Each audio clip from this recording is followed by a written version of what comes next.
দাদা গেছিলাম কয়েকদিন আগে হোর বাড়িতে বুঝছো নি হোরের বাবা কিতা খাওয়াইব কিতা না অবস্থা খারাপ খাইবাই কত বুঝছো নি আরে কিতা কইম পারে যে আমার লাগি সোনার তাল ওরা লাগতো বা আমি বললাম না না বাবা লাগতো না খাসের তাল ভালো খাসের তালে খাইলে স্বাস্থ্য ভালো থাকে আমার কথায় বাদ দিছে বুঝছো নি বাবা রে বাবা কিতা খাইমো কিতা না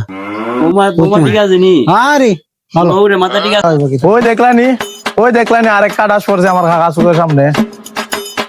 এই বেটা এই তুমি যে আমার কাকা, তোমার তো কাকা বললে সমাজ পরিচয় দিতে আমার লজ্জা করে।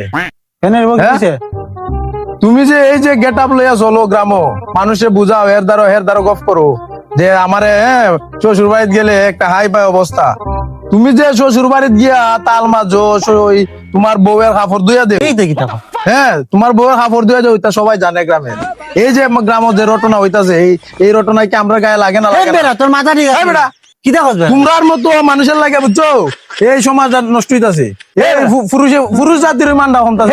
আমি তো বাপের ভাই কাকা বেটা বাপের ভাই কাকা দিকেও কইতাছি, বাপের ভাই কাকা দিকেও কইতাছি, কথা কর বাপের ভাই কাকা দিকেও কইতাছি। তোমরার মতো মানুষ আসলে তোমরা কাকা বললে পরিচয় দিতে আমার লজ্জা করে।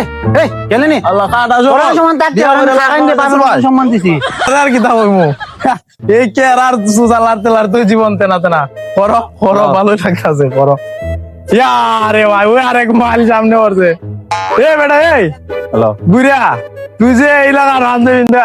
আরে বাবা আমি ভাবছি ওই আমার দাদা ওই মানুষের এটা করতে করতে আমার লোক করছস তোর কুলাঙ্গার জন্ম দিছি আমি, তুই শেষ, তোর খানি বন্ধ, মন রাখিস।